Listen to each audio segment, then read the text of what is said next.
अस्सलाम वालेकुम। वालेकुम सलाम रहमतुल्लाहि व बरकातुहू। हमारे सामने है सलीम चौधरी साहब।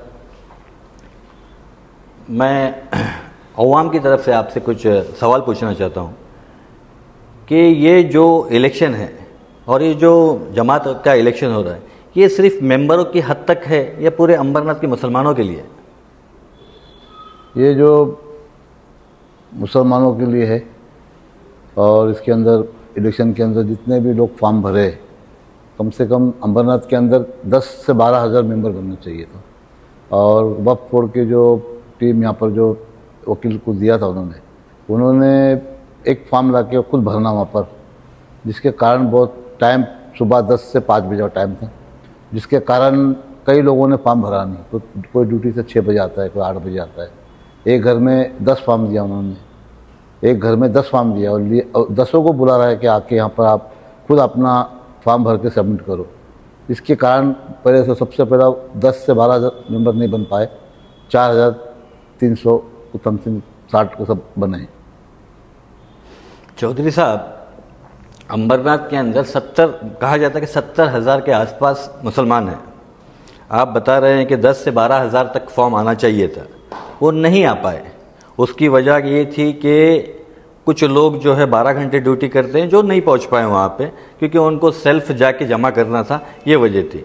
यानी इलेक्शन का ऑफिसर, क्या आप उंगली उठाना चाहते हैं? क्योंकि आपकी उंगली उधर उठ रही है कि भाई उसकी वजह से उनको टाइम नहीं मिल पाया और वो आके नहीं भर पाए। ये बात क्लियर है? बिल्कुल। ये जो है इलेक्शन ऑफिसर जो है जिस तरीके से काम करना चाहिए उस तरीके का काम नहीं किया। अब ये नया वकील है, 3 साल का, इसको कुछ नॉलेज भी नहीं है और इसको कोई ज़्यादा मालूमात भी नहीं है। वह बोर्ड ने थोप दिया है अंबरनाथ मुस्लिम जमात के इलेक्शन के अंदर। फिर भी उसको कभी कुछ आपने किसी ने ऑब्जेक्शन दिया है तो उसका जवाब भी नहीं दे पाता है। और तो इसी कारण वह बोर्ड ने खुसरो खान को जो उनको ऑब्जर्वर भेजा निश्चित करके, वो उस पर कर रहे हैं पूरा ध्यान। तो आपने उनके पास, वक्फ बोर्ड के पास जो उनके चीफ सेक्रेटरी है या सीईओ है, तो आपने उनके पास कुछ मैसेज भेजे या फिर कुछ लेटर भेजे कि भाई यहाँ पे इस तरीके से वाद विवाद हो रहा है, इलेक्शन वन साइड किया जाने की कोशिश की जा रही है, ऐसा आपने कुछ ना? वो सीईओ से मिले, सेक्रेटरी से मिले, लेटर दिए, बाकायदा राइटिंग में दिए। क्योंकि आप बहुत पुराने हैं और कहा जाता है कि एक मंझे हुए खिलाड़ी, इस जो 3 पैनल में अगर कोई देखा जाएगा तो एक मंझे हुए खिलाड़ी की तरह से और एक शेर बबर की तरह से आपको देखा जा रहा है इसमें।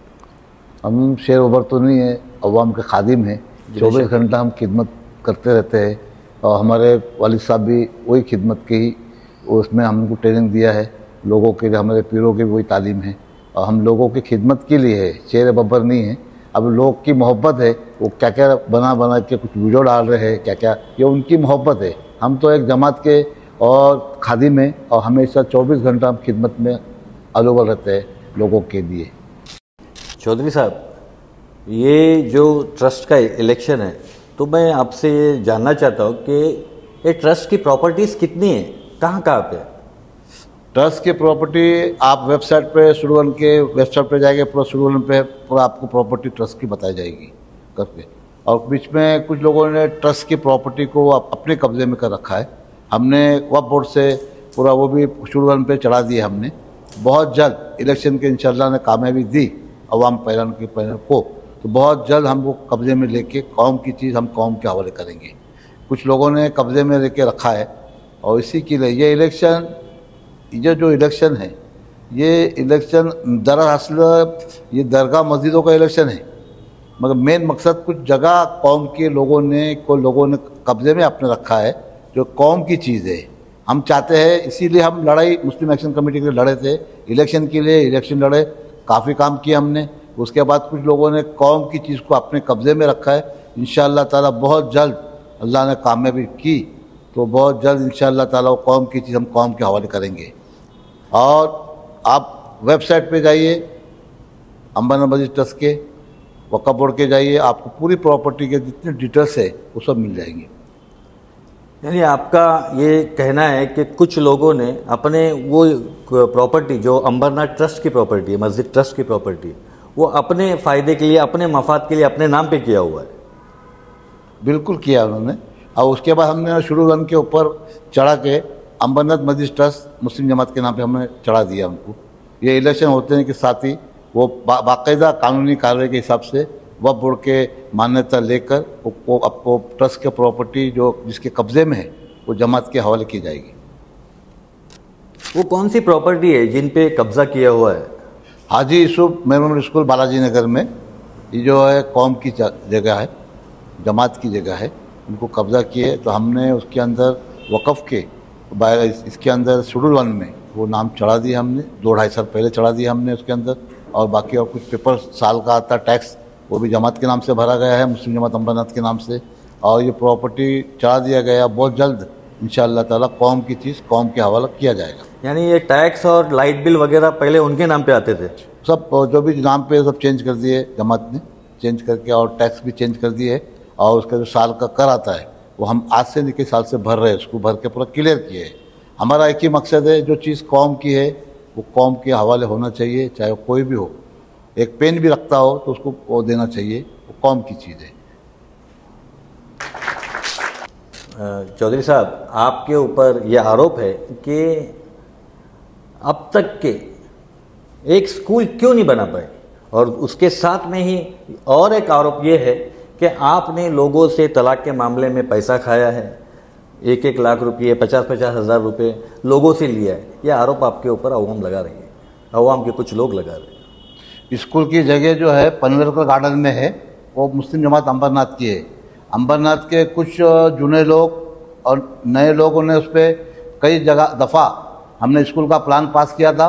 म्यूनसिपालिटी से स्कूल में प्लान जाके सीओ का लेटर ला के गलत तरीके से उसको स्कूल का काम को रोक दिया गया। और स्कूल कोरोना काल की कलम से 2 साल कोरोना काल की वजह से स्कूल नहीं बन पाया। इंशाअल्लाह ताला कमेटी आने के बाद, जमात चुन के, अवाम पहले चुन के आने के बाद सबसे पहले हम स्कूल का 7 माला स्कूल का तामीर करेंगे। और इसके साथ में कुछ काम अड़चनात, जब हम स्कूल के काम को शुरू करने गए थे तो कुछ लोगों ने अम्बरनाथ के आके वहाँ पर रिकॉर्ड डाले। अवाम जानती है, हमने लोगों से कहा भी है और लोगों को पता भी है। और अवाम अच्छी तरह जानती है कौन सच है कौन झूठ है। सच्चाई, ये लड़ाई सच और झूठ की लड़ाई है, हक और नाहक की लड़ाई है ये। इसके अंदर जो भी आएगा, हमारा कोई भाई भी आया उसकी हम लड़ेंगे। रहा सवाल आपने तलाक का बोला, तलाक के मसले पे जमात तलाक नहीं करती, सुलह करती है। एक नहीं हज़ारों फाइल पड़े हैं जिसकी सुलह की है जमात ने, किसी से पैसा नहीं दिया। जो बोलते रहेंगे तलाक कर लिया है, वो तो तलाक के बाजू में रहा। सलीम चौधरी ने 1 रुपया अगर लिया हो उसको मैं 10 लाख रुपए दूंगा। बोलना आसान है, काम करो का उसका जवाब दो, अल्लाह को जवाब देना। किसी पे इल्ज़ाम तोहमत मत लगाओ कि सलीम चौधरी ने तलाक कर लिया है। ये वो परिवार है जिसका बाप जिंदाउल चौधरी ट्रस्ट का चीफ ट्रस्टी था। ये वो परिवार है, ख्वाजा भाई चौधरी नायब सदर था। ये वो परिवार है, ख्वाजा गरीबनाथ मंजिल लोगों को बांटने वाला परिवार है, किसी से छीनने वाला परिवार नहीं है और किसी से खाने वाला परिवार नहीं है। ये वो परिवार है। इस घर में डॉक्टर से सीए है, मेरा लड़का खुद सीए है, चार्टर्ड अकाउंटेंट है, और मेरा छोटा लड़का इंजीनियर है इलेक्ट्रॉनिक। हमारे घर में बच्चियाँ डॉक्टर्स है। ये वो परिवार है, ये खाने वाला परिवार नहीं है, ये देने वाला परिवार है। जो इल्ज़ाम लगाते हैं वो अपने गिरेबान में झाँक ले और झाँक लेना। ये सलीम चौधरी है, 1 रुपया अगर किसी ने बताया सलीम चौधरी ने ट्रस्ट से खाया है तो 10 लाख रुपया दूंगा उसको रोकड़ा। अगर नहीं दिया तो एक बाप की औलाद नहीं। बस चौधरी साहब, जो उर्स में झूले वगैरह लगते हैं तो कहा जाता है, सुना है हमने भी ऐसा, कि उसमें नहीं है कि झूले वाले जो अलग अलग खिलौने वाले रहते हैं वहाँ पे, तो कुछ वो पैसा देते हैं 4 लाख 5 लाख। तो वो पैसा कहाँ जाता है और उसका क्या यूज़ होता है, और इतने झूले महंगे क्यों रहते हैं? जिसका आरोप है, सबसे पहला उन्होंने 100 रुपये की पावती जमात की दिखाना। जमात को आरोप लगाने से पहला कोई भी आदमी अगर चंदा देता है तो उसी को हक रहता है पूछने का कि क्या पैसा कहाँ गया। एक अब रहा महंगा क्यों है सस्ता क्यों है, वो झूला वाले जाने, वो जवाब देंगे उसका। और जमात को अगर उन्होंने दिया है 5 लाख 6 लाख, 5-6 लाख नहीं देते, 2 लाख रुपये 2.5 लाख रुपये देते हो, उसके अंदर जमात क्या करती है, कव्वाली का प्रोग्राम होता है, उसके अंदर लाइटिंग पे जाती है, सिटी लाइट लगाते हैं, मंडप जाते हैं, तो उसके अंदर 3-4 लाख रुपये खर्चे होते हैं। लोगों को लगता है कि जमात खा रही है, और जमात जो जमा कर रही है, अगर चंदा भी दिया है और उसको तो पावती दी है। सलीम चौधरी ने किसी से 1 रुपया लिया नहीं, कोई पंडाल पे जाके शरबत पिया नहीं, कोई पंडाल पे जाके चाय पिया नहीं, कोई बता देगा सलीम चौधरी कुछ खाया हो यहाँ पर और उनको पैसा नहीं दिया। इल्ज़ाम लगाने से पहले खुद अपने गिरेबान में झाके क्या है हम, उसके बाद इल्ज़ाम लगाओ। इल्ज़ाम तो अच्छे अच्छे को लगाते हैं, उनको साबित करना बहुत भारी पड़ता है। जमात है ये मुस्लिम जमात, वो जमात है, वो ताकत है, ये लोग जान रहे नहीं है। आज बोल रहे हैं, इस पे बोल रहे हैं, अरे जगह पे बोलो ना, कौम की प्रॉपर्टी कौन बोलेगा? ये जगह पे, करोड़ों की जगह पे क्यों बोल रहे? या ये रुपया 2 रुपये के लिए बोल रहे? 5 साल की ऑडिट है जमात ने की है, पूरा कंप्लीट। छठा साल 17 साल का ऑडिट चालू है। ये ऑडिट होने के बाद जो ऑब्जेक्शन रहेगा आप चेक करो कितना फ़र्क है। कहा किसी पे इल्ज़ाम लगाने से पहले सोचो आप किसको बोल रहे हैं। ये अंबरनाथ मस्जिद ट्रस्ट जमात को बदनाम मत करो, ये जमात को रहने दो, अच्छे से काम करने दो, लोगों में मोहब्बत रहने दो, मोहब्बत वाला काम करो। उन लोगों को कहूँगा कि आप मोहब्बत से काम करो। इल्ज़ाम लगाने से पहले खुद पहला प्रूफ करो उसके अंदर, ये महंगा क्यों हो गया, वो सस्ता क्यों हो गया, ये नहीं। आज आप इलेक्शन में आपको याद आया, पहले कभी आपने जमात में अर्जी नहीं दिए, कभी 100 रुपये की पावती नहीं फाड़े, वो आदमी सवाल कर रहा है। 100 रुपये की पावती नहीं, वो आदमी सवाल कर रहा है आज कि भाई क्या है कि पावती दिया वो आदमी, देने वाला कि कैसे बंदे देते हैं। हमने कभी भी किसी घर पे जाके चंदा नहीं लिया, तो मैं खुद एक खादिम होने के नाते बोल रहा हूँ, किसी के घर पे चंदा नहीं लिया। कोई बोले कि सलीम चौधरी चंदे को आया हो घर पे, जो आदमी आएगा सीमेंट लेगा, रेती लूँगा, मटेरियल लेता हूँ मैं किसी, मेरा तरीका वही है। और मैं अपनी टीम को भी ये सलाह देता हूँ कि मैं अच्छे से मिल के काम करूँ। अगर आपके दिमाग में ऐसा है तो आप कभी भी 24 घंटा कॉल कर सकते हैं। बाय तो फेस टू फेस बैठने को तैयार है, हर चीज़ का जवाब देने को तैयार है। मैं किसी पे इल्ज़ाम लगाने से पहला, बदनाम करने से पहला जमात बदनाम होती है, कौम बदनाम होती है, पहला सोचो, सोच समझ के उसका जवाब दो। आज ये इलेक्शन आ रहे हैं, आपको सब याद आ रहा है, जो चीज़ें लेके बैठे हैं उस पर याद नहीं आ रहा है, जो करोड़ों रुपये की चीज़ है आग पे पट्टी बांध दी है।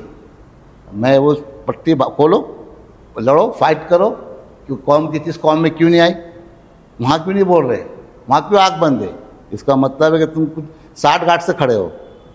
इसका मतलब ये इलेक्शन में जो खड़े हैं 60 घाट से खड़े हैं। दूध का दूध पानी मन पड़ जाएगा 20 तारीख को, दूध और पानी। गैबन शाह के पास चाबी है, वो जिसको देना चाहे वो चाबी देंगे इंशाल्लाह। और 20 तारीख को रिजल्ट देखना, दूध का दूध और पानी का पानी होगा इंशाल्लाह ताला। हक की जीत होगी। हक और नाहक में बदनामी करते हैं। इज्जत जिल्लत अल्लाह के हाथ होता है, किसी के बोलने से, किसी की बदनामी करने से बदनाम नहीं होते। हज़ारों बैनर लगा लो, हज़ारों पोस्टर लगा लो नाम के लिए, अल्लाह अगर नाम देना नहीं चाहे दुनिया की कोई ताकत नहीं दे सकती। और बिना बैनर लगाए भी अल्लाह अगर उसको इज्जत देना चाहे जिस बंदा बंदी को, अल्लाह उसको इज्जत दे देगा। चौधरी साहब, आप बता रहे हैं कि मस्जिदों का काम हुआ है और अच्छी तरीके से, बहुत अच्छे से काम हुआ है, फिर भी कुछ लोग तंज कर रहे हैं आप पे, खामियां ढूंढ रहे हैं, खामियां निकाल रहे हैं, ऐसा क्यों? अंबरनाथ मस्जिद ट्रस्ट मुस्लिम उम्मत को 7 साल हो गए काम कर रही है, बाकायदा ईमानदारी से अच्छे से काम कर रही है। लोगों ने ताउन किया, लोगों का मैं शुक्र अदा करता हूँ सबसे पहला। और जो ताउन किए है, जो लोगों ने ताउन किए, काम हुआ, मस्जिदों का काम हुआ, हॉस्पिटल का काम हुआ, ईदगाह का भी काम चल रहा है फ़िलहाल में। और बहुत से तामीरी काम हुए, मदरसे तामीर हुई दारुल मदीना मुल्क बरक़ात से, जिसका 3रा साल चालू है। खाना पीना बच्चे को 40-45 बच्चे पढ़ रहे हैं, खाना पीना सब फ्री है वहाँ पर है। ये लोग काम, ईद मिलाद का जुलूस शानदार तरीके से हो रहा है, उरूस शानदार तरीके से हो रहा है। जिसके पेट में दर्द हो रहा है, जिसके पेट में दर्द है, उसका इलाज हम नहीं कर सकते। जिसको हसद है उसका इलाज हम नहीं कर सकते, हम खुदा पे छोड़ देते हैं ऐसे बंदे को, जिसका जवाब वही देंगे। और ये मस्जिदों का काम जो हुआ है बहुत अच्छा काम हुआ है। तो अभी देखो अच्छा जैसा काम होता है तो अभी हर जगह खादिम क्यों, हर जगह खादिम क्यों? अरे खादिम को अल्लाह नवाजा, अल्लाह हमसे काम लिया, हम उस लायक नहीं है, वो नवाजने वाले वो है, ज़ात है अल्लाह की। अब दर्द आपके पेट में है, हमारे में है और किसी में है, तो उसको हम नहीं कर सकते, उसको अल्लाह पे छोड़ देंगे। चौधरी साहब, आप जीत के आने के बाद आप इस कौम के लिए क्या करें? ये सबसे पहला स्कूल का जो काम रुका हुआ है, सबसे पहले स्कूल की तामीर करना है। जहाँ पर पनवेल गार्डन के पास जमात की एक जगह है, उस वहाँ पर स्कूल तामीर करना है। उसके बाद डेंटल हॉस्पिटल को तामीर करना है, बनाना है। दरगाह के बाजू में जो हॉस्पिटल है उसके बाजू में एक डेंटल का भी चालू करना है। और उसके अंदर बहुत सी गवर्नमेंट के स्कीम्स है, वो लोगों को लाके उसको लाभ देना है। बेवाओं को स्कीम जमात की तरफ से हर महीना कुछ ना कुछ चालू करना है उसके अंदर। और बच्चों के लिए लेडीज़, अभी जैसा दारुल उलूम जेंट्स का चालू है बच्चों का, इसी तरह लड़कियों के लिए खाना पीना फ्री में दारुल उलूम को कायम करना, इसमें हाफिज़ कारी बच्चियाँ पढ़ेंगे, वो एक कायम करना है। उसके बाद ईदगाह का मैदान, उसको अभी तक जमात के अंडर में नहीं है, उसको जमात के अंडर में लेके उसको ईदगाह को हासिल करना है। और जो जमात की कुछ प्रॉपर्टी जहाँ है उसको अपने कब्ज़े में लेना है।